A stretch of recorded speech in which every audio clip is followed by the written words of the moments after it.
मेरी कहानी थोड़ी सी फिल्मी है, इसलिए मुझे लगता है कि आप सभी को इसे जरूर सुनना चाहिए। उस समय मुझे नहीं पता था कि मेरी जिंदगी में क्या होने वाला है, लेकिन आगे कहानी बाकी है मेरे दोस्तों। मैं दिन भर सोता रहता, रोता रहता, परेशान होते रहता, लेकिन मैंने किसी को कुछ नहीं बताया। और एक दिन सुबह मैं घर छोड़कर चला गया। तीन ऐसी बातें जो आपकी जिंदगी में यदि आपने फॉलो कर ली तो आपको जिंदगी में सफल होने से कोई इंसान नहीं रोक सकता।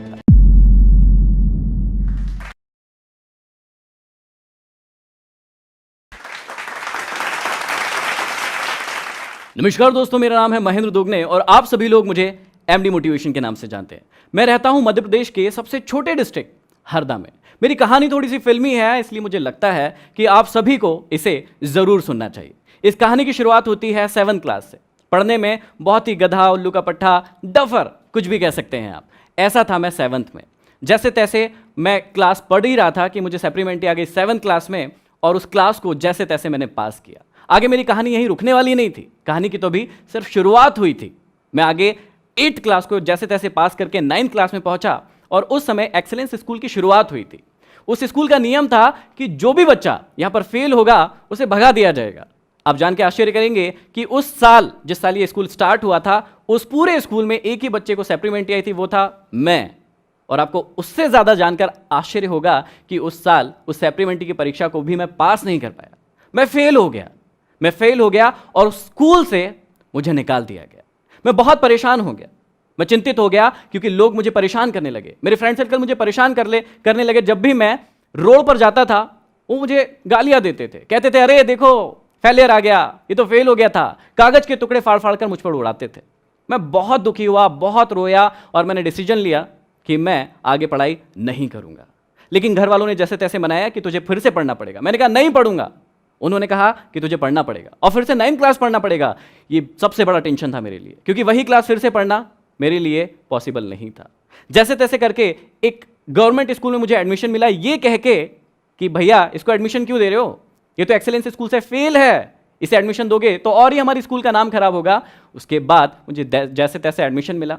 मैं स्कूल में गया और मैंने एक चीज़ डिसाइड की कि अब मैं जितनी भी चीज़ें करता हूं लाइफ में, मैं स्पोर्ट्स में बहुत अच्छा था। 1500 मीटर जो रनिंग होती है उसमें मैंने स्टेट खेला हुआ है, जो खो खो होता है उसमें मैंने स्टेट खेला हुआ है, एनसीसी में सीएसएम था, बहुत सारी दूसरी एक्टिविटी में मेरा बहुत मन लगता था, लेकिन सिर्फ एक चीज़ में मन नहीं लगता था, और वो थी मेरी पढ़ाई। लेकिन अब मैंने डिसाइड किया कि यदि अब पढ़ना है तो अच्छे से पढ़ना है। मैंने सारी एक्टिविटीज़ को खत्म कर दिया अपनी ज़िंदगी से, किसी भी एक्टिविटी को अपनी ज़िंदगी में आने नहीं दिया। और उसके बाद क्या हुआ, 9th क्लास में मैंने खूब पढ़ाई की, 10th क्लास में मैंने खूब पढ़ाई की, और मैं बना टॉपर उसी स्कूल का जहां पर मैं फेल होकर गया था। तो जहां पर मैं फेल होकर गया था वहीं से टॉपर बना। ये खबर जो है मेरे छोटे से डिस्ट्रिक्ट में, हरदा में, पूरी जगह फैल गई। और हुआ ये कि मैं 9th से ही इंग्लिश का मुझे बोलने का बड़ा शौक था। मैंने एक इंस्टीट्यूट ज्वाइन किया था जहां पर मैं कॉम्पिटिशन एग्जाम की तैयारी भी करने लगा था। अब उसी समय में ये हुआ था कि एक मेरी लाइफ की बहुत ही मजेदार सी घटना है जिसने शायद मेरी पूरी जिंदगी को बदल कर रख दिया। मुझे बचपन से ही गरबा करने का बड़ा शौक था, डांस करने का बड़ा शौक था, और पता नहीं क्यों ऐसा होता है, पता नहीं क्यों, मैं ठीक ठाक हूं लेकिन पता नहीं क्यों मुझे लड़कियों जैसा रहना बड़ा पसंद था। मुझे बड़े बाल रखने बहुत पसंद थे, मुझे उनकी तरह तिलक लगाना बड़ा पसंद था। तो जब भी मैं गरबा करने के लिए जाता था तो वैसे ही बाल, वैसे ही तिलक और वैसे ही कुछ कुछ चीज़ें पहन के जाता था। अब क्योंकि मैं छोटा था और बड़े जो भाई लोग थे उनके ग्रुप में था, मुझे सबसे आगे खड़ाया जाता था क्योंकि मेरी एंट्री शानदार होती थी, कुछ अलग सी हरकतें करता था मैं। जब मेरी एंट्री हुई, वैसे मेरे पिताजी एक मैकेनिक है, हमारी शॉप है, और वैसे वो कहीं नहीं जाते हमारा प्रोग्राम देखने, कुछ भी देखने नहीं जाते, लेकिन कहते हैं ना किस्मत में जो लिखा है वो होके रहता है। वो उस दिन गरबा देखने के लिए आए। मेरी एंट्री हुई, लोग आसपास में खड़े थे उनके। जैसे ही मेरी एंट्री हुई, मेरे लहराते हुए बाल मुझे बड़े अच्छे लग रहे थे, लेकिन हुआ क्या, लोगों ने कहना शुरू कर दिया कि ये कौन पागल लड़का है, ये कैसा लड़का है जो लड़कियों की तरह रह रहा है। उसके बाद मेरे पिताजी से ये सुनते नहीं बना, वो वहां से घर चले गए। उन्होंने मुझे उस दिन कुछ नहीं कहा, लेकिन अगले दिन मेरे पिताजी मेरे अंकल के साथ बैठे हुए थे। अंकल ने मुझे बुलाया, कहा बेटा इधर आओ, ये क्या कर रहे हो, ये क्या हालत बना रखी है, लोग कह रहे हैं कि तुम लड़की जैसे दिखते हो। कल तुम्हारे पिताजी को ये कहने में शर्म आ गई कि तुम उनके बेटे हो, वो ये भी नहीं कह पाए। मुझे इस बात ने बड़ा दुखी किया।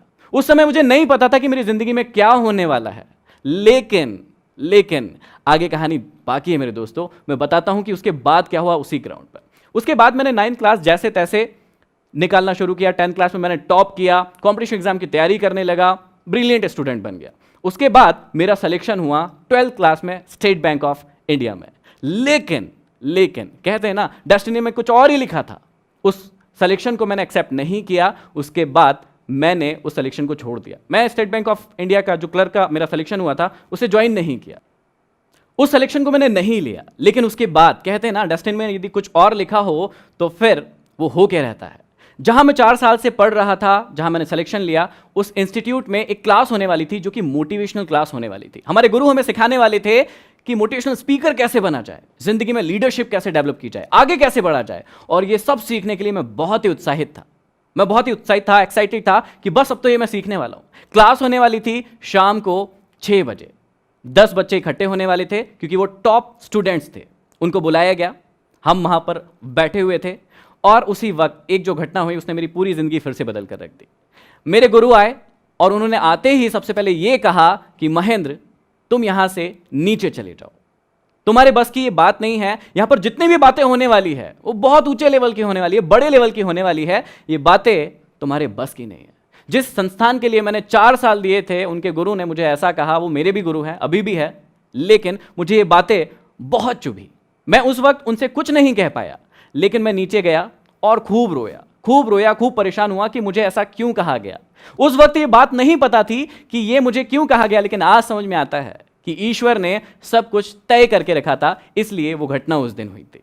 उस दिन के बाद मैंने उस संस्थान को छोड़ दिया। मैं आज तक वहां नहीं गया। मैं अपने घर गया, 3-4 दिन घर पर रुका और बहुत रोया गाया, परेशान हुआ। घर वालों को भी चिंता हुई कि इसके साथ ये क्या हुआ है। जो व्यक्ति एक भी दिन ऐसा नहीं हो कि इंस्टीट्यूट नहीं जाए, वो 4 दिन हो गए इंस्टीट्यूट क्यों नहीं जा रहा है। मैं दिन भर सोता रहता, रोता रहता, परेशान होते रहता, लेकिन मैंने किसी को कुछ नहीं बताया। और एक दिन सुबह मैं घर छोड़कर चला गया मैं घर छोड़कर, और उसके बाद 1 साल तक अपने घर से बाहर रहा। उस 1 साल ने मुझे अपनी जिंदगी का दौर ही बदल दिया, मेरा रंग बदल दिया। जो चीजें मैं कमरे के अंदर रहकर सीख रहा था, मुझे अब पता चला कि असली में दुनिया होती क्या है। मैं रात भर काम करने लगा, कॉल सेंटर्स में काम करने लगा, दिन भर गैरेज। मेरे पिताजी मैकेनिक थे, तो बचपन से ही मुझे गाड़ियों का काम करना आता था। पैसे कमाने के लिए मैं दिन भर गैरेज पर काम करने लगा। इसका रिजल्ट ये हुआ कि 1 साल में मैं इतना वीक हो गया, इतना कमजोर हो गया कि बस मरने जैसी हालत हो गई। मैंने सोचा मरने से अच्छा है कि घर वापस चला जाए। मैं घर वापस आया। घर वाले खुश हुए कि चलो लड़का वापस आ गया। उसके बाद उन्होंने पूछा कि अब क्या करोगे। मैंने कहा कि पिताजी का गैरेज ज्वाइन करूंगा। उन्होंने कहा ठीक है। 2.5 साल मैं अपने पिताजी के साथ अपने गैरेज पर काम करता रहा, लेकिन अब मुझे पता था कि आगे मुझे क्या करना है। मैं किताबें भी पढ़ता था। मैं उसी दौरान किताबें पढ़ता था, मोटिवेशनल किताबें पढ़ता था, सेल्फ हेल्प बुक्स पढ़ता था। लोग कहते थे कि पागल है तो तूने स्टेट बैंक ऑफ इंडिया की नौकरी छोड़ दी, अब देख तेरी जिंदगी किस हालत में है, इससे अच्छा तो तू नौकरी कर लेता। लेकिन मैं मुस्कुराता था क्योंकि मुझे अब पता था कि मुझे अपनी जिंदगी में क्या करना है। उसके बाद मेरी जिंदगी बदली। 2.5 साल के बाद फिर वही हुआ जो हमेशा एक इंसान के साथ होना चाहिए या होता है। मेरे पिताजी के साथ किसी छोटी सी बात पर बहस नहीं होना था, लेकिन हो गई क्योंकि डेस्टिनी में लिखा था। वो बहस हुई मेरे पिताजी से। मेरे पिताजी ने कहा मुझसे कि यदि तुझे शॉप पर नहीं जाना है तो मत जा, क्यों कर रहा है काम, तेरे को नहीं करना है तो मत कर। मैंने उनसे कहा कि ठीक है, अब मैं शॉप पर नहीं जाऊंगा। उन्होंने मुझसे पूछा कि नहीं जाएगा, पक्का नहीं जाएगा। मैंने बोला कि हाँ, आज के बाद मैं शॉप पर नहीं जाऊंगा। उसके बाद अगले दिन मैं सुबह उठकर फिर से घर से भाग गया। लेकिन इस बार मैं सिटी से बाहर नहीं गया था, सिटी में ही गया था। शाम तक लोग परेशान होने लगे, मुझे ढूंढने लगे, लेकिन मैं एक इंस्टीट्यूट में जाकर बैठकर पढ़ने लगा। दिन भर पढ़ा। मैंने अपना फोन ऑफ कर दिया। शाम को जब घर पहुंचा, घर वालों ने पूछा क्या हो गया। मैंने बोला कुछ नहीं, अब मैं शॉप पर नहीं जाऊंगा, मैं एक मैकेनिक नहीं बनूंगा, मुझे कुछ और बनना है। उन्होंने कहा ठीक है। मैंने 1 साल फिर से पढ़ाई की और इस बार मेरा सिलेक्शन हुआ सिंडिकेट बैंक में। और मैंने उस सिलेक्शन को भी नहीं लिया। अब शायद आप लोग भी मुझे पागल ही कह रहे होंगे कि 2008 में मेरा सिलेक्शन हुआ स्टेट बैंक में, मैंने वो भी ज्वाइन नहीं किया। इस बार मेरा सिलेक्शन हुआ सिंडिकेट बैंक में, मैंने उसे भी ज्वाइन नहीं किया। फिर मैं करना क्या चाहता था? जी हाँ, अब मुझे पता था कि मैं बनना क्या चाहता हूं, मैं करना क्या चाहता हूं। मैंने अपने खुद के इंस्टीट्यूट की शुरुआत की। उसका नाम है चेंज एकेडमी, जहां पर हम लोग बच्चों को कॉम्पिटिशन एग्जाम की तैयारी करवाते थे। लेकिन मुझे पता था कि मुझे क्या करना है। उसी के साथ साथ मैं अपनी सिटी में बच्चों को मोटिवेट करने लगा। मैं कॉम्पिटिशन एग्जाम की तैयारी तो करवाता था, लेकिन उनसे कहता था कि अपनी जिंदगी में वही काम करना जिसे करने में मन लगे, जिसे करने में आपको एक्साइटमेंट फील हो, जिसे करने में आपको कभी थकान महसूस ना हो। लोग मुझे कहते थे कि पागल हो क्या, तुम तो कंपटीशन एग्जाम की तैयारी करवाते हो, फिर ये क्यों कहते हो कि वो काम करो जिसमें मन लगे, पसंद हो। मैं उनको कहता था कि मेरा धंधा नहीं है, मैं इंसान को इंसान बनाना चाहता हूं, उसे सिखाना चाहता हूं कि जिंदगी को कैसे जिया जाए। ये कारवा चल रहा था। 6 साल में मेरे 3 ब्रांचेस हो गए, मेरा इंस्टीट्यूट बड़ा होने लगा, लोग सोचने लगे कि बस अब तो ये सक्सेसफुल हो गया, आगे बढ़ गया। लेकिन कहानी तो अभी शुरुआत हुई थी, कहानी अभी शुरू हुई थी। और उसी दौरान आया 2017 का एंड।